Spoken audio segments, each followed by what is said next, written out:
Hi, I'm Helen Sheehy, and I'll put in a quick plug for my book, Moving Forwards, Working Backwards, a strengths-based approach to neurodivergence.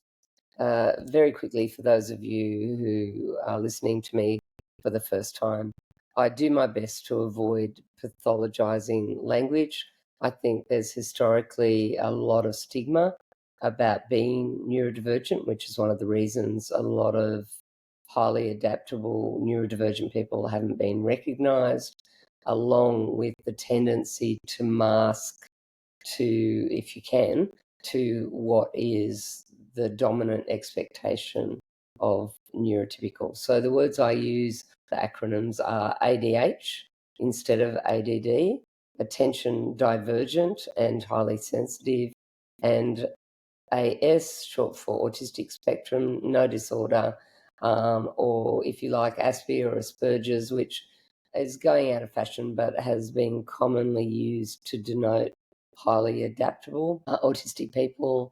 I really like the idea of reclaiming the word autism because ultimately it still has more of a stigma. The other term that I use is Dually, Dualie, which recognises the overlap. I use the penny farthing metaphor. So the big wheel might represent ADH or AS that you lead with, but it's very likely that there are a lot more people that are both than we realise, partly because assessment tends to compartmentalise things, partly because we haven't really until recently started looking at how commonly ADHs and ASs can be in an extended family. There's definitely a genetic origin for neurodivergence. ADH and AS aren't the same, but the overlap is really interesting. That'll be the topic for another podcast. And also, I might add that neurodivergent people are often drawn to each other as friends or partners. So, that's going to change the gene pool too. So let's focus on the evolution of neurodivergence. Now, this is a theory. I love a good hypothesis. Happy to talk about it further. A few facts in this territory, but lots and lots of interesting research. Tom Hartman, in his book, A Hunter in a Farmer's World, which he wrote some years ago, hypothesized that ADHs really are the origins of human evolution, and that there are a lot of qualities in the brains of ADHs in the present that match the survival needs of tribes going way back. This really intrigued me, and it makes sense to me because some of ADH strengths are the ability to hyperfocus, have a very busy brain, for your brain to go in lots of different directions. If you're highly adaptable, being able to bring all those different directions back to a hyperfocus that engages you. So, ADHs are after the dopamine hit. Imagine hunting creates a lot of dopamine, especially when it's survival. This is about going out and finding food for the tribe. So the rustle in the bushes, for example, which is getting distracted, which isn't looked on favourably in our modern world, was very important because it might lead to your survival if there's a threat there. The other qualities that would have been part of the hunting expeditions that one could imagine might go for days until they got the outcome they wanted was to tune in emotionally and relationally in a collaborative way to other members of the tribe. So this is a quality that is often recognized in highly sensitive ADHs, to have a lot of need for connection emotionally and relationally. And arguably, in the modern world, that may even explain our tendency to have a justice and rejection sensitivity. I'm not going to go into a description of that in a big way another time, but when you're very tuned into nuanced body language, you're going to be picking up things that may not always be accurate. But the argument is that that has its origins back when we were in survival. So my big question, though, when I read about this was, what were the autistic people doing? If neurodivergence is really the beginning of human evolution, then the autistic superpowers of special interest make a lot of sense. Hyperfocus and special interest are not the same thing, but I'll talk about that another time too.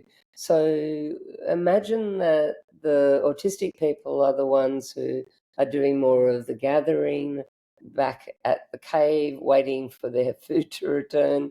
So whilst working together as a tribe was essential for survival, ASs could focus on something that would help the tribe evolve, but be able to take one component and specialize in it. So, just as an example, to make a distinction between the berries that would add flavor and the berries that would kill you, to learn how to prolong the life of meat by salting it, by making baskets, by creating utensils. So really, you could imagine that specializing in an area uh, could allow more separateness and compartmentalizing that ASs tend to do to this day, to when they're really involved in something, to go into their own world and learn as much as possible about that thing. Now, for ADHs, that would bore us shitless. For ASs, going into that high dopamine intense environment of hunting would be deeply overwhelming. So we can draw the analogies to the modern world. I want to grab a couple of nice little examples that are modern of that AS special interest. And once we start seeing this, you can see it everywhere. One of the stories I heard is about an 18th century scientist called Jeanne Villepreux-Power. Now, a woman and a scientist in the 18th century is pretty impressive anyway, but her focus of decades was to understand through observation and meticulous note-taking how a particular crustacean could repair its shell from within.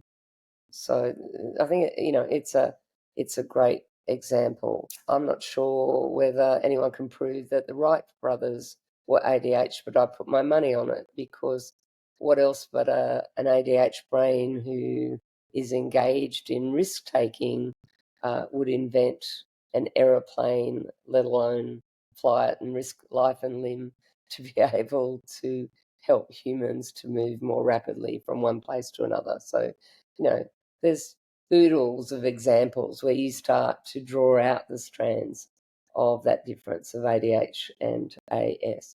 So what changed things? If this was the dominant culture, then we have the agricultural evolution and the industrial revolution over centuries. But this is a human need to be able to increase safety, to put down roots, so to speak, to learn how to grow and harvest crops, to build towns and cities, to build machines in the Industrial Revolution. All these things required a much larger number of people, especially with higher safety, to be doing similar things and be okay with that. Obviously, there's still learning and growing in any environment, but this is where I'm hypothesizing that these revolutions in human evolution required more neurotypical brains. Now, there's always been ADHs and ASs, but cut to the modern world with the dominance of a neurotypical brain, they're going to be more notable. And of course, that's what we see in our classrooms, where little ADHs and ASs, dependent on their ability to mask, don't fit in as well, because schools are based on an industrial revolution model. Now, lots of people in that space are working on alternatives to education, but this is what we've got set up. And arguably, in some areas, it's becoming even more rigid and narrow, with the same expectations on every child to get certain outcomes. I do see the neurodivergent kids as the canaries in the coal mine for a system that is increasingly becoming outdated. And look, we're still in evolution, we're still changing. Why are there seemingly so many more neurodivergent people around? Well, it's a big question that's being asked, and often from a negative frame. I have a few ideas about this. ADHs and ASs have always been in classrooms, and there's always a proportion of kids that simply can't mask, that are more obvious in terms of those neurodivergences. However, the pressure to belong, to be part of the tribe, has meant that highly adaptable ADHs and ASs will mask and try and fit in to the dominant culture as much as they can. And of course, historically have been very deeply shamed for being different. So that will intensify the masking. Now, as we've started to understand and come from a more strengths-based place that these are variations of the human brain, then there's going to be more space for them to be expressed. And then, we get a tricky situation where it's more obvious that they don't necessarily fit into how we've mainstreamed our learning on an industrial revolution model.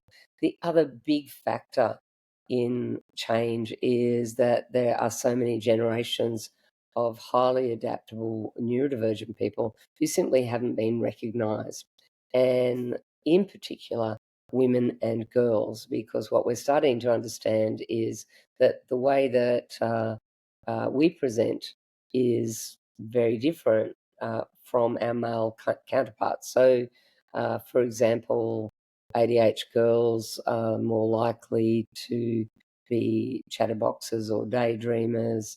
The benchmarking is still on acting out hyperactive little boys. Again, that's changing, but we've got a lot of catching up to do. ASs, if they're not able to mask as much, will be the kids who are melting down more in the classroom.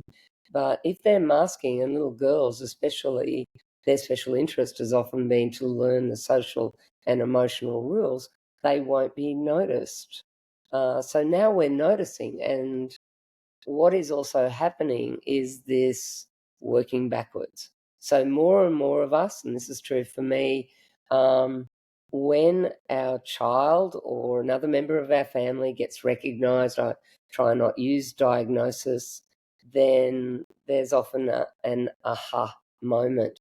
And especially when we look at clusters of behaviours or ways of being in the world that don't match this really narrow tick and flick description of neurodivergence, it can help us make so much more sense of who we are. That's why I'm passionate about this.